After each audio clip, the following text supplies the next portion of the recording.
I'm a 57-year-old man, and I've been married to the woman who was the love of my life for 26 years. Let's call her Lucy. We were college friends, and we knew each other for a decade before getting married. During those 10 years, we spent 2 years as friends, a year of me pursuing her, and the remaining 7 years dating. There were even a few years of long distance in those 7 years when we lived in different cities for work reasons. Our relationship endured the challenges of time and distance. Lucy wasn't just my wife and the mother of my children. She was also my closest friend since college. She understood me like no one else. That's why her betrayal shattered me. About a week ago, Lucy and I attended our college reunion. Our college holds a reunion every year for the classes that graduated 35 years ago. It's a big event with singers and celebrities performing. Alumni eagerly anticipate it each year. This year, it was our class's turn to shine. We and our fellow classmates were excited to reconnect and see how we had all changed over the years. Lucy and I were particularly thrilled because we were one of the few college couples who had married and stayed together for so long. We walked into the event eager to show off our strong relationship. Little did I know that I was walking into a trap of my own making. We were having a wonderful time, reconnecting with some of our dearest friends after many years. It felt like the best moments of our lives until someone approached us. We'll call him Rick. Rick had always been an admirer of Lucy, and everyone in our class was aware of his deep affection for her. Lucy was one of the brightest students in our class, and like any other attractive woman, she had her share of admirers in college. Yes, I was one of them too. However, Rick was not the type to just flirt, take a chance, and move on if the girl wasn't interested. He was the persistent type. He pursued Lucy throughout college and beyond. He didn't give up, even though he knew she was dating and in love with me. I've always been a secure partner and didn't let his advances affect our relationship. Rick, along with everyone else, knew that Lucy was way out of his league, but he never stopped trying. I remember when Rick found out that Lucy had married me, he actually texted me and claimed that Lucy had made a mistake. He went on to say that he hoped I would care for her as much as he would have. Lucy and I simply laughed at his childishness and romantic notions. We hadn't heard from him or spoken to him since that day, until the day of the reunion when Rick approached us. We thought he would have moved on by now, considering it had been 35 years since college and 26 years since our marriage. However, to our surprise, he was still fixated on Lucy. He greeted all of us with hugs, and we reciprocated. However, Lucy opted to shake hands with him because his intense gaze made her uncomfortable. He took a seat across from Lucy and gave her an odd and intense stare, which didn't go unnoticed by anyone. I couldn't help but ask if he had brought his family to the reunion party. He replied that he was single. He mentioned that he had been briefly married in his 40s but had gotten divorced. I expressed my sympathy, saying, "I'm sorry to hear that." To which he responded dramatically, "Well, yes, you should be sorry. You stole my love," followed by a burst of hysterical laughter. If I were in my 30s, I might have considered physically confronting him, but as we're approaching our 60s, such things no longer hold much importance. Besides, Rick isn't the intimidating type. He's more of a sleazy, loudmouth guy you wouldn't pick for sports. Even though everyone heard his joke, no one responded, and you could feel others becoming uncomfortable, so we mostly brushed it off. However, Lucy became noticeably quiet. Nancy and I, Nancy is our close friend from college, took Lucy aside. We tried to lift her spirits, encouraging her to forget about the troublemaker and enjoy the rest of the evening. Knowing that Lucy tends to overthink things, we both attempted to ease her mind. Suddenly, Rick approached us out of the blue. I suspect he had been keeping an eye on us all along. To our surprise, he apologized, stating that he hadn't meant to upset her. Instead, he claimed he wanted to make her feel happy that despite the years of separation and the effects of aging on her appearance, she still had an admirer. I couldn't tolerate his cheesy words and told him to back off. He expressed genuine regret about causing discomfort. Lucy asked him to leave us alone, but he insisted that Lucy forgive him so we could enjoy the last gathering of our lives. Those words made me think it was time to put this behind us and move forward. That night was undoubtedly the final occasion for us to meet our old friends and classmates, so there was no point in dwelling on the past. Lucy hugged him and urged him to move on from her and let it go. We all hugged and headed to the dance floor to have fun at the party. Others joined us, and it turned into an enjoyable time. Later on, I noticed Nancy and Lucy talking to Rick, who was standing beside them. He was engaging in conversation and dancing in a comical manner, if that makes sense. I was relieved that this matter seemed to be resolved, and we could look back on it in a positive light. I kept an eye on them to ensure Lucy was okay. Rick was whispering something in her ear, and she smiled and nodded at him. I assumed it wasn't anything inappropriate, or else Lucy would have reacted differently. This gave me the green light to relax and enjoy myself with other friends and classmates. About an hour later, I noticed that Lucy and Nancy were nowhere to be seen. Initially, I didn't pay it much mind because we were all mingling separately. I too was catching up with other friends on my own. However, when they didn't reappear after some time, I began searching for them.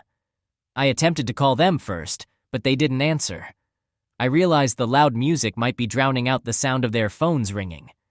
After roughly 30 minutes, Lucy returned, but something about her seemed off. There were no apparent changes in her appearance, but I had a distinct feeling that she was a different person. She became unusually quiet and kept urging me to leave. Nancy joined us shortly afterward, but Lucy and Nancy didn't exchange a single word throughout the night. I assumed they had argued about something because they avoided making eye contact. I repeatedly asked Lucy why she seemed irritated and wanted to leave early, but she remained silent. I wanted to stay until the end of the party, but Lucy insisted we leave early. Lucy remained silent throughout the entire journey back home, which lasted over an hour. I kept inquiring if she was okay, and she replied that she was just tired and needed rest. It left me feeling uneasy because she's usually the one brimming with energy, and seeing her upset without knowing the reason worried me.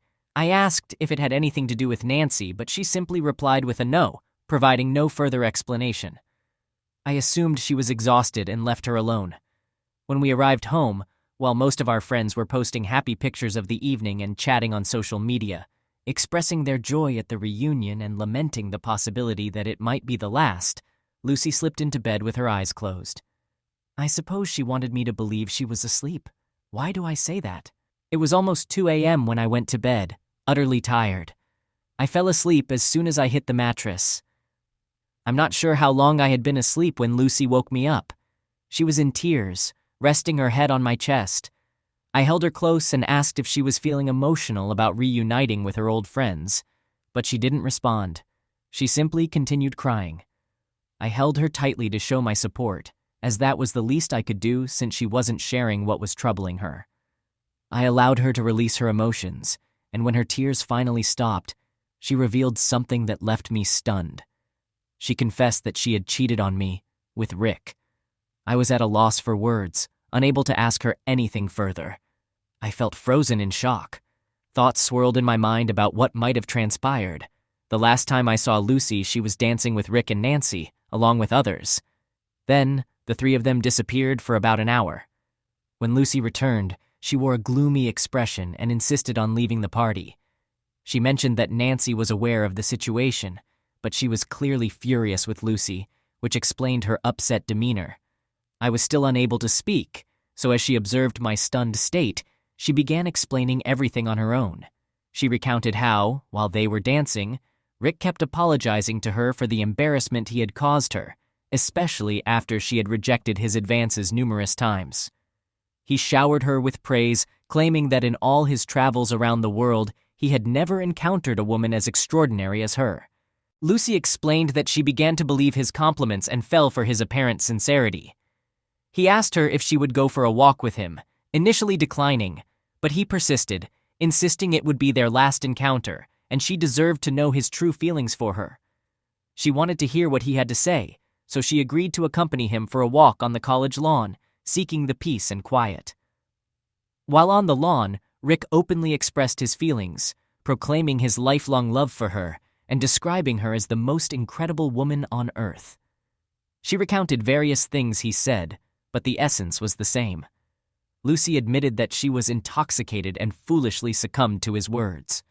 He began holding her hand while they walked, and in that moment, Lucy felt an immense burden of tension lifting from her shoulders, making her feel strangely comfortable. I won't delve into further explicit details of what she shared with me about what happened, but she told me everything, absolutely everything. She even mentioned that her guilty conscience kicked in when they were in the middle of the act, and she pushed him away. My mind was in a daze and my body felt numb. She nudged me, seeking some reaction, but I remained silent. I asked her to give me a moment. She continued crying and apologizing. Eventually, I told her to go to sleep, and we would discuss the matter in the morning. She held on to me tightly, expressing her fear of losing me. I simply closed my eyes and lay there, replaying the situation in my mind repeatedly. I was reflecting on the events until I distinctly recalled something that struck me as odd. Rick gave me a strange, unsettling grin after Lucy returned from their makeout session. Although I didn't pay much attention to it at the time, I suppose that was his triumphant smile, signifying that he had finally won her over. With that realization, I felt a surge of anger and disgust welling up inside me. I was too restless for self-pity, and the thought of sharing the bed with her became unbearable. I noticed that she had fallen into a deep slumber after hours of crying. I quietly slipped out of bed, gathered my laptop, wallet, and other essentials into a backpack, and left our home. I loved that woman. We had been married for 26 years, and I couldn't fathom a life without her. We had a family and children, but I couldn't stay. I knew her well, and if I had stayed until morning, she would have likely persuaded me against separation. So I checked into a hotel and blocked her number along with all her social media accounts. It was already sunrise by the time I managed to fall asleep. Around 8 or 9 a.m., my phone started ringing incessantly with calls from my children. Lucy and I have 2 kids, a 24-year-old son and a 21-year-old daughter. Both of them are in college and live on the same campus. Now, after reading numerous stories, I realize I made a hasty decision to ghost Lucy that very night. I should have planned more carefully for my next steps to maintain control of the situation.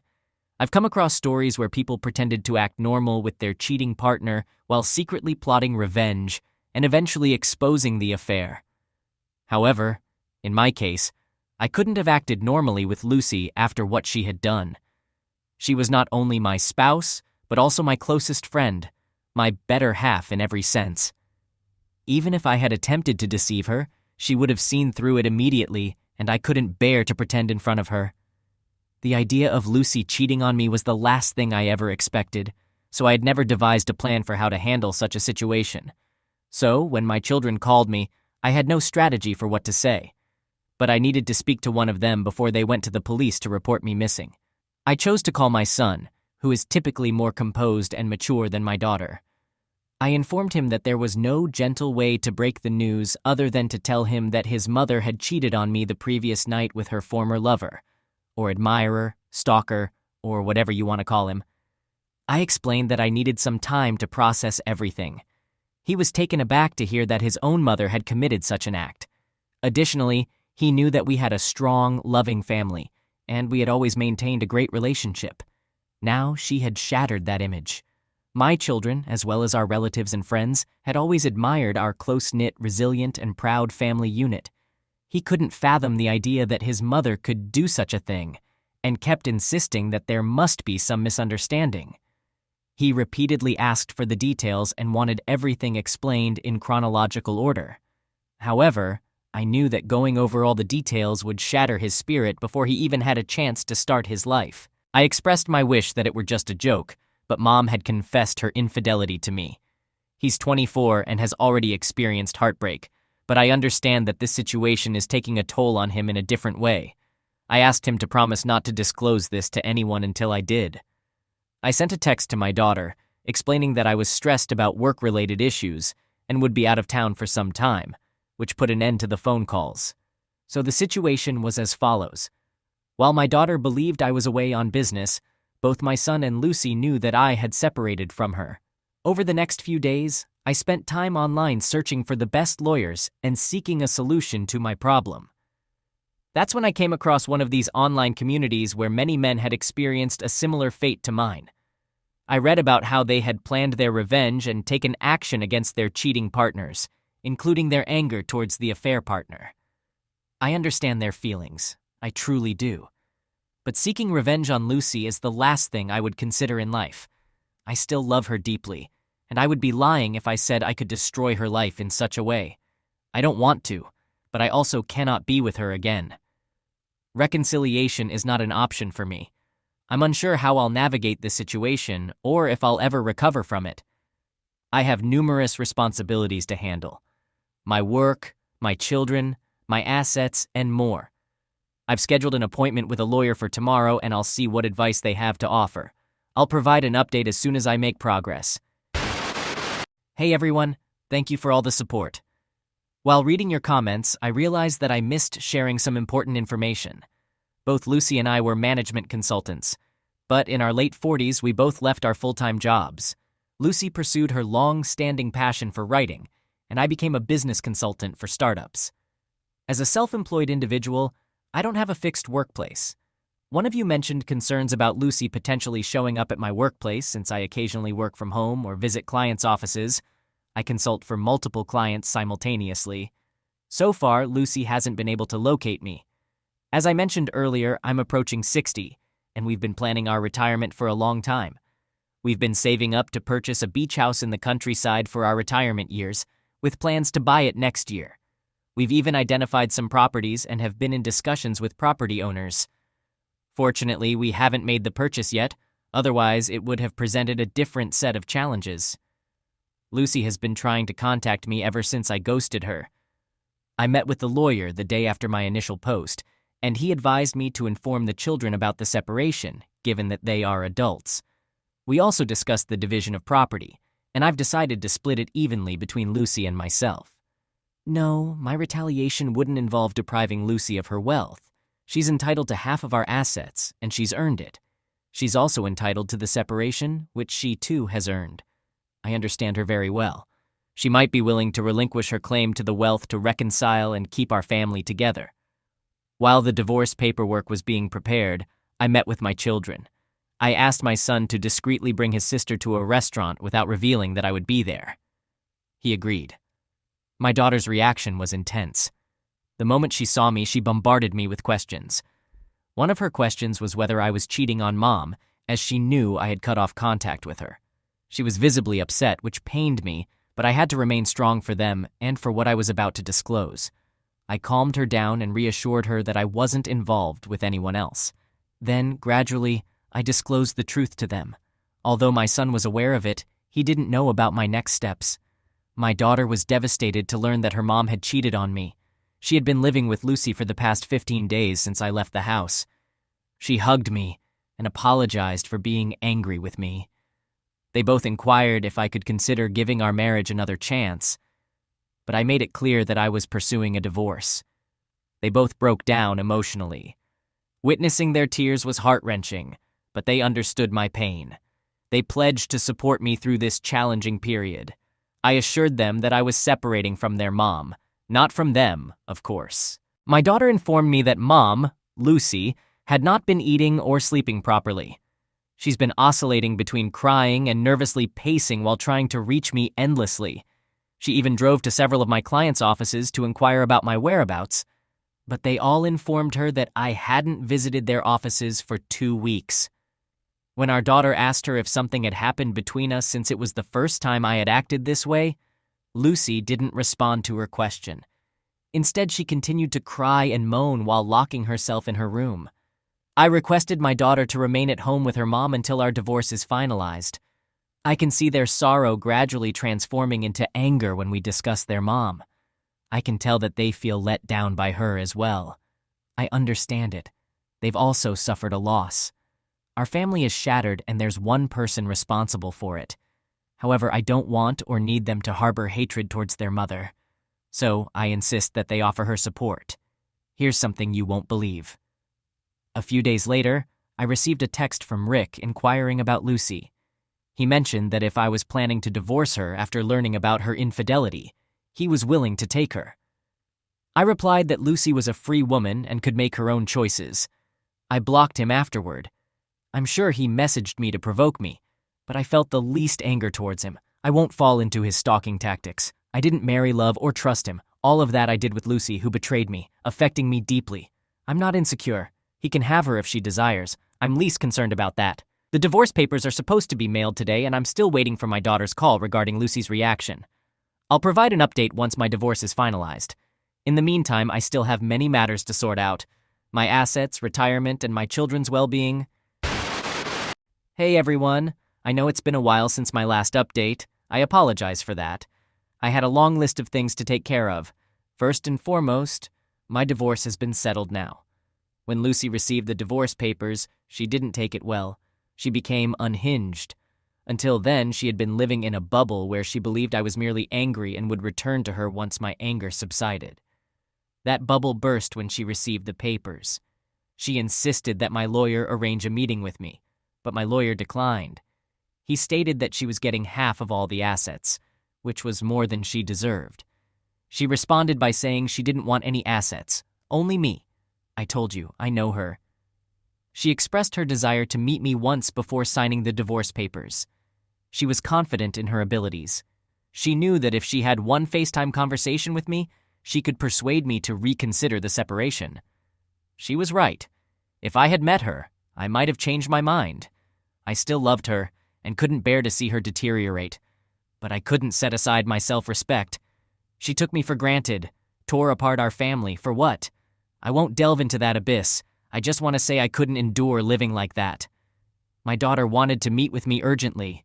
She informed me that her mom's condition had worsened to the point where she had to be hospitalized. Lucy had fallen into a deep depression and was refusing any medication or supplements for her well-being. She had been admitted to the hospital and placed on a liquid diet because she had stopped eating altogether. I understand that many of you might perceive me as heartless and self-centered at this juncture, questioning whether I ever truly loved Lucy due to my apparent indifference to her declining health. My response is simple. Have you ever experienced betrayal? If not, you cannot fathom the pain I'm going through. To say that I loved and cherished my wife would be an understatement. I practically idolized her. I was her staunchest supporter and fan, and we've been together for almost 3 decades. She's the mother of my children. Rick was partially right. Finding a woman like Lucy is exceptionally challenging. She possesses intelligence, talent, empathy, and all the qualities one desires in a partner. Therefore, I made sure to treat her accordingly. But what did she do in return? She struck me at my most vulnerable point. I never imagined in my wildest dreams that she would betray me, let alone with Rick. A few days after Lucy received the divorce papers, Nancy reached out to me. She asked about my well-being and inquired about Lucy. I informed her that we were going through a separation. She didn't appear surprised and mentioned that she knew the reason. Later, she called me. During our conversation, Nancy asked how I had discovered the affair. I explained that Lucy had confessed to it. She expressed her regrets and revealed that she had tried to warn Lucy about Rick. Nancy had advised her not to go out with him, but Lucy had ignored her counsel.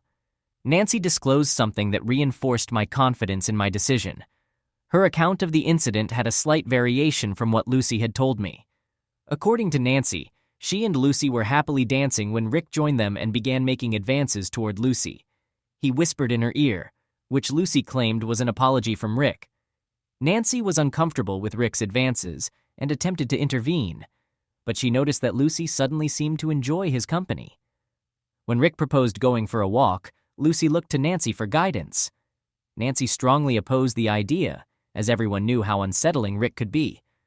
However, after some time, Lucy excused herself and went for a walk with Rick. Nancy wasn't too bothered by this because Lucy had also expressed interest in going with him. Nancy was having a good time with other friends when she realized Lucy hadn't returned. Concerned for Lucy's safety, she went out to search for them. Can you believe where she found them? In the changing room of the college swimming pool. But where did Lucy claim they were? Out on the lawn.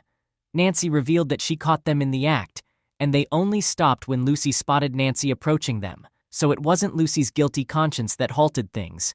It was Nancy who interrupted them. Up until this point, I still held some pride in Lucy for owning up to her mistakes and confessing them to me promptly. It gave me a sense of closure, despite her devastating betrayal. I believed her story that she got carried away because of alcohol, and her conscience stopped her. However, it became clear that Lucy didn't cheat because she was drunk. She did it because she wanted to. The college swimming pool was at least a 15-minute walk from where we were, and the changing rooms were deep inside the facility. You don't just end up there accidentally. It was a deliberate choice on her part. After sharing her side of the story, Nancy asked if I could see myself giving Lucy another chance to rebuild our relationship since Lucy had confessed and been completely honest about her mistakes. The thing is, Nancy didn't know that Lucy's version of the confession was different, and I didn't clarify or respond to her question. Despite Lucy's miserable condition, she had lied to me, and that's when I lost all respect for her. Meanwhile, my children informed me that Lucy's condition was deteriorating, and she was on the brink of self-harm. Upon hearing this, I called Nancy and explained our previous conversation, where I had been told a different story by Lucy. I asked Nancy to visit Lucy and have an open conversation with her. Lucy had been keeping her secret locked up, causing her immense suffering. I also instructed Nancy to inform Lucy that I was now aware of the actual truth of that night, and I had no intention of forgiving her or taking her back. It was in Lucy's best interest to prioritize her health because I knew she was intentionally harming herself in hopes of reconciliation. After all, I know her, don't I? Nancy paid Lucy a visit and provided me with an update. While Lucy has not fully recovered from her weakness and depression, my daughter mentioned that she's doing considerably better. Additionally, Lucy has gone ahead and signed the divorce papers, which was a significant relief for me. My plan is to wrap up my pending work and embark on a solo journey. I've decided to abandon my previous idea of settling down in one place because that would drive me insane. I acknowledge that I haven't handled the situation as perfectly as some folks in this community who've faced similar circumstances, but I've done the best I could. Let's wait and see what the future holds. I'll keep all of you updated. Hello everyone, I hope you're all doing well. It's been a year since my last update. I wish I could say time has flown by, but it hasn't felt that way for me. I spent a few months in a motel and later rented a condo for a few more months until my divorce was finalized. As for my work, as I had planned, I gradually transitioned to clients with whom I could work remotely 100%. Regarding the money that Lucy and I had saved for our retirement home, she received 50% of it, and I distributed the remaining 50%, which was my share, evenly between my 2 adult children. I don't have a need for it, and they are responsible enough to put that money to good use. As for Lucy, she is still undergoing therapy. Nancy maintains regular contact with Lucy and occasionally checks in on me. She shared something surprising about Lucy that I never expected. Keep in mind that this information comes from Nancy, who is still supportive of Lucy, so take it with a grain of salt, but she has no reason to deceive me. Here's the revelation. Brace yourself. Despite my repeated claims that I know Lucy well, even after her infidelity, hearing this made me question whether I ever truly knew her. I always considered Lucy a strong woman with a resilient mind, but it seems that loneliness took a toll on her. Lucy began chatting with Rick, and he reciprocated by expressing his love for her until he learned about our divorce. Strangely, as soon as he found out, he started acting strangely and essentially ghosted her. Lucy was heartbroken to discover that Rick stopped communicating with her after she informed him about the divorce. She reminded him of his claims of love and desire to be with her despite everything. It turned out that he was merely flirting with Lucy for a casual physical relationship, which he got. He stated that he couldn't commit to a marriage or any emotional relationship with Lucy because she's such a strong-willed woman. For those who know Lucy, it's nearly unbelievable that she pleaded with Rick for a relationship. She couldn't have stooped lower because everyone knew Rick to be unsavory. Rick revealed his true intentions by admitting that he was only interested in a physical relationship, while Lucy sought emotional support, not just physical intimacy. He mentioned having a live-in partner and being content with that arrangement. It appears that all of his love and admiration were insincere. When Lucy and Rick had a disagreement, he concluded it with a hurtful remark. He indirectly taunted Lucy by suggesting that he had succeeded in deceiving her. He claimed that he thought Lucy was intelligent, yet he managed to trick her, implying that he was the cleverer of the two. This caused her to sink deeper into depression, as she had lost everything by falling for his deceitful lies. The last update I received about Lucy was a couple of weeks ago. My daughter had been staying with Lucy since I moved out of the house. She needed someone's company to help her cope with her depression. However, after living with her for a year, my daughter realized that she could no longer coexist with Mom, as Lucy had become extremely difficult. Lucy, who was once emotionally resilient, has transformed into an insecure and erratic individual who constantly seeks the presence and attention of others. She has also become delusional and disoriented. Lucy has morphed into a controlling and possessive mother. She bombards my children with calls and messages if they don't respond promptly. She even insisted that my son move in with her until he got married, but he declined her request. She has been pressuring my daughter to spend time at home instead of going out with friends or taking vacations. My children are no longer kids. They are adults now and can't be restricted. Whenever my daughter tried to address Lucy's intrusive behavior, Lucy would break down and express her fear of losing them, especially after losing me. My children reassured her that they had no intention of abandoning her and were doing their best to help her cope with her depression. However, they warned her that if she continued to be so controlling, they might have to reconsider. This led to heated arguments with the children, accusing them of not supporting her during her most challenging times. This behavior is unfamiliar to me, and my children are equally perplexed by it. Ultimately, they had to confront her, explaining that it was her actions that had disrupted our once happy and loving family. What was once a harmonious and safe family environment is now fractured and distorted. It was difficult for her to accept that her own children held her responsible for everything. My daughter moved out of the house 2 weeks ago. She informed me that she had tried her best to assist Lucy, but she couldn't put her life on hold to care for her. I believe my daughter's decision was reasonable. She needs to move forward with her life, and Lucy needs to regain control of her own life. While some might take satisfaction in seeing their cheating ex-wife in misery in their 20s or 30s, I couldn't find happiness in this situation. I felt genuinely sorry for her condition. Her poor choices have condemned her to a lifetime of suffering. I hope she can rediscover her former self, a confident, strong woman who doesn't need to rely on people like Rick for emotional support. As for my own journey, I've spent the past year living in 4 different countries, exploring local cultures, savoring diverse cuisines, and immersing myself in entirely new lifestyles has been a great experience. Initially, I was disappointed that my retirement plans had to take a different path. I had always envisioned spending my golden years in peaceful harmony with Lucy. However, now I find satisfaction in having embraced various cultures and lifestyles. I've had the privilege of meeting incredible people in different corners of the world. To clarify, I haven't entered into any new relationships, nor am I actively seeking one at the moment. I'll remain open to whatever the future has in store for me, and I'll keep you updated if anything significant unfolds. Hello, everyone.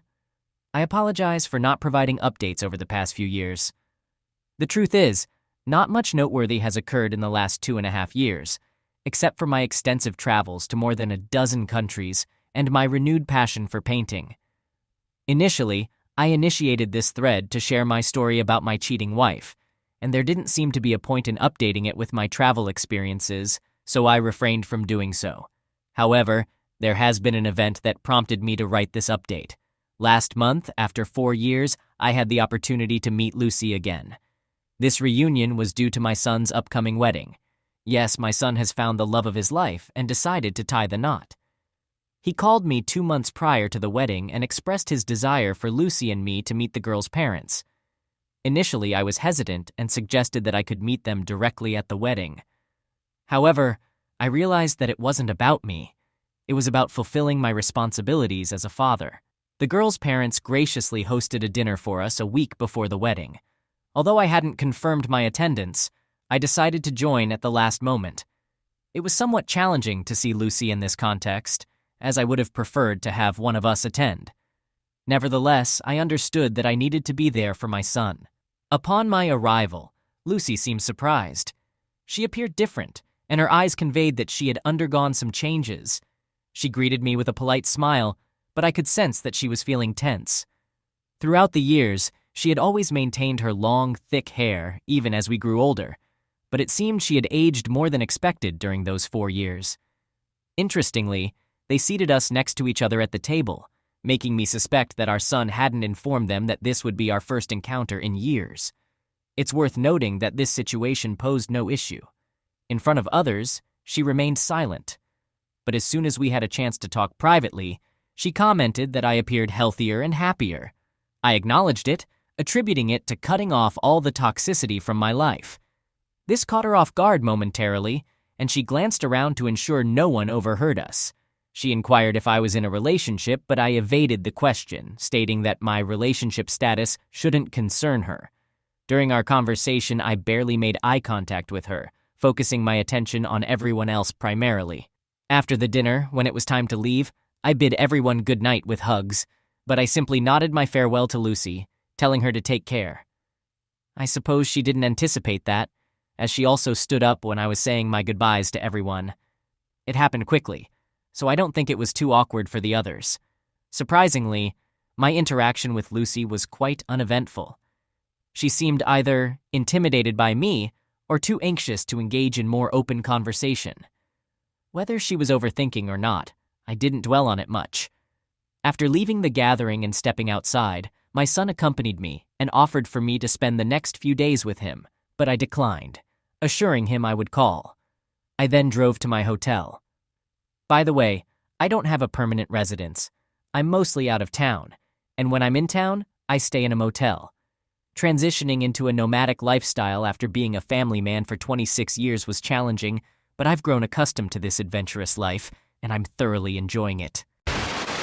Aside from my family situation, I have another update. I now have a companion. Yes, during my visit to Tokyo 2 years ago, I met Ashleen, who is 52 years old. She had recently come out of an abusive relationship and was savoring her first solo trip. We connected while hiking up a mountain.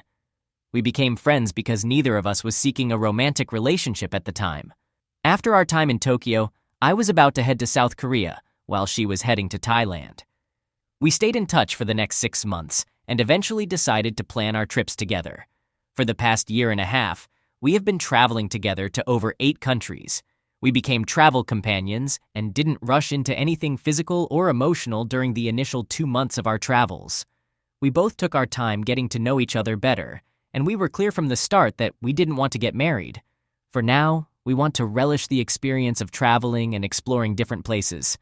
My children were aware of Ashleen, but they chose not to disclose this to Lucy, fearing it might trigger her depression again. After arriving at the hotel, I called my son to explain why I declined his invitation to stay with him. I informed him that Ashleen had accompanied me to town, and I couldn't leave her alone. I expressed my desire for Ashleen to attend the wedding. He was excited, but also apprehensive about Lucy's reaction. I emphasized that Ashleen should be at the wedding because she's my partner and should meet my family. My son added his sister, my daughter, to the call to get a second opinion, but mostly to discuss it among the 3 of us. She agreed with me that Ashleen should meet the family. The wedding was a week away, so I used that time to give Ashleen a city tour since it was her first visit to Kentucky. Now, on the day of the wedding, as soon as we arrived, I noticed Lucy already staring at me. She was visibly upset when she saw me holding hands with Ashleen at the wedding venue. I had already warned Ashleen about the possibility of Lucy's unpleasant behavior, but she assured me she could handle the situation. This was the first time I witnessed how controlling Lucy had become since our separation. She rushed toward us and grabbed my wrist, attempting to pull me aside. I firmly told her that I didn't want a private conversation with her. She questioned if Ashleen was my girlfriend or if I planned to marry her. I replied that it shouldn't concern her and asked her to leave us alone because the guests were arriving and some were noticing Lucy's tears and anger. She insisted that she didn't care about anyone else and needed to resolve this matter one way or another. My daughter intervened and tried to calm her mom down, but Lucy refused to go with her. We pointed out that she was disrupting the wedding. She responded loudly that she didn't care. At this point, my usually gentle daughter turned into a force to be reckoned with. She didn't just lose her temper, she gave Lucy a stern talking to that I never expected from our daughter. In a hushed yet commanding tone, she told her mom, "Yes, Mom, you were supposed to walk into the wedding on Dad's arm and be with Dad, but you chose to be with some random guy. So either accept it and move on right now, or I'm going to make sure you're kicked out of the wedding before it even begins." I almost wanted to intervene, as it's natural for a parent to do so when they see their child in distress. But my daughter was tougher than I could ever be when it came to her mom. As she pointed her finger at Lucy and meant every word, I felt the tension in Lucy's grip on my wrist release. I saw Lucy's face quiver as she let go of me, and she stared at me for 3 seconds. During that time, her expression shifted from anger to betrayal to sadness. She didn't say a word, but her face revealed a whirlwind of emotions. After this, Lucy walked away. Needless to say, she didn't introduce herself to Ashleen. On a positive note, my daughter apologized to Ashleen, who then hugged us. I reassured her that there was no need to apologize, My daughter is strong and I'm proud of her. I could see that my daughter was emotional when she said, "It's on her, Dad. We've suffered enough. She needs to move on or leave you alone." Lucy had made everyone's life miserable, yet she had expected sympathy and care from some friends over the years. My children don't have a family home to gather in for special occasions, and I acknowledge my responsibility for that. During the rest of the wedding, Lucy grew increasingly upset that our children were supportive of me. She either stood in a corner or appeared more excluded than a mother of the groom should be. She didn't even join us for the family photo. Nancy called me a few days ago and mentioned that Lucy had taken this as a blow to her ego, seeing me move on in life so quickly while she remained single. I told Nancy that my children and I are done with Lucy's drama and she's on her own. She can do as she pleases. I just want to enjoy the remaining years of my life in peace. I'm considering staying closer to my kids and providing them with a family home to gather peacefully, even though they're grown up.